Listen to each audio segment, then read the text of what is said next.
Jo, fetky, som späť, konečne, jo. No, ak si klikol na to video, tak si borec a verný fanúšik. Ale za druhé, keď už som tu a keď už bohužiaľ existujem, tak po 4 týždňom, po mesiacu, po skoro mesiacu tu máme nové video, tak myslím si, že by sme to mohli odštartovať jedným dobrým videom, a to prečo si nekúknúť film Evil Nun. Dneska si ho tak rozebereme a poviem vám asi niekoľko dôvodov, prečo si nekúknúť film Evil Nun, pretože je to totálna sračka, brácho.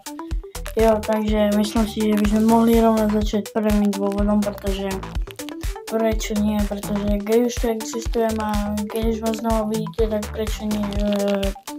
Takže prvý dôvod, prečo si nekúknúť film Evil Nun, je určite ten, že brácho, Evil Nun je jeden z najhorších hodnotených filmov, aký som kedy videl. Jo, doslova, kámo, každý človek na planete doslova tento film hejtí. A to z niekoľkých dôvodov, kurva, kámo. To už len stokrát by som sa nepozeral ten film, jo, kurva, musel som si ho pozrieť. No, dobre. Poďme ísť na ďalší dôvod. Jo, to bol ten dôvod, aby som upútal pozornosť, jo.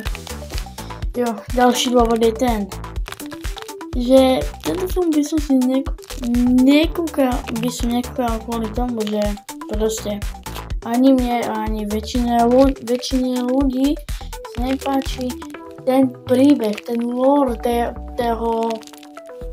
toho, jak sa to volá, toho démona, toho Valaka, jo. Proste sa skoro nikomu nepáči, vole. Kámo, proste na hovno film, jo. Pretože, kámo, keď máš proste na film potrebuješ dobrú postavu, jo.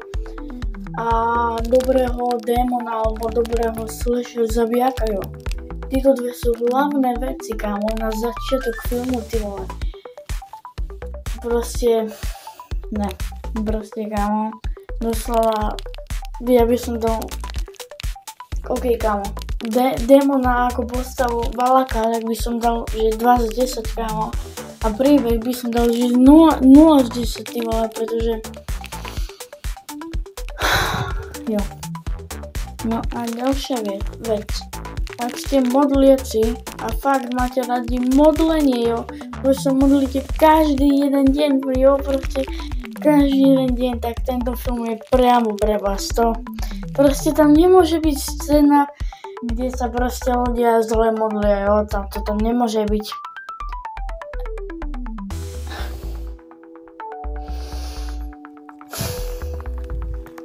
OK, poďme radšej ďalej.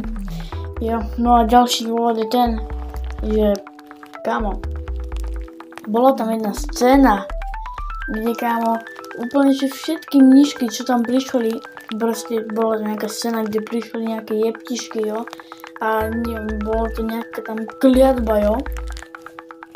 No, kliatba, neviem, čo to presne bolo, ale proste tam prišli všetky jeptišky, čo mali na sebe čierne, tak ich to odjebalo, ale tá jedna, ktorá mala na sebe biele oblečenie, tak ju to neodjebalo.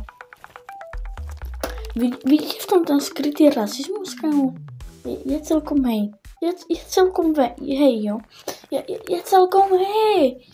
No a ďalší dôvod je ten, proste, kámo, teraz mi vypadlo tovariť. Ne. Dobre, možno sa tam spomeniem. Kámo, počkaj. Jo, počkaj. Kámo.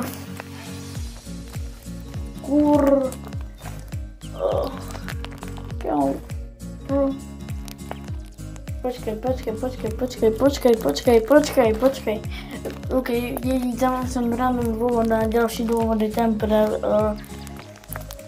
prečo by ste si nemali kúknúť ten film, jo? Nemali by ste si ho kúknúť pretože démon očividne nevie hrať schovávačky. Tu máte zo pár scén, kde sa démon očividne snaží schovávať sa. Jo, tak sa schováva ten démon, Valak. No kámo, jo, už mi to napadlo. Ďalší dôvod je ten. Kámo, videli ste niekedy Boha kráčať po vode? Ja si myslím, že ste o tom aspoň niekedy počuli, že? A videli ste ho niekedy moonwalkovať, takzvaný slajdovať po vode? Ja si myslím, že nie, ale v tomto filmu to nájdete úplne bez problémov. A kámo, ďalší dôvod, už asi 20, čo je, myslím. Ďalší dôvod je ten, že prečo by ste si nemali kúknúť ten film. A to je to, že ten Valak mi nedal odber, jo, takže keď ešte u mne nemáte odber, tak ho určite dajú. No okej, už sa ukludím. Takže ďalší dôvod, prečo by ste si ten film nemali kúknúť, je ten, pretože je celkovo na piču. A ja sa s vami lúčim. Dúfam, že ste si to video užili a zatiaľ majte sa, vole. Jo, čau. A daj like a odber, jo. Konečne bolo video, kámo, po 20 rokoch, dúfam, že ste si užili, jo. Daj odber a čau.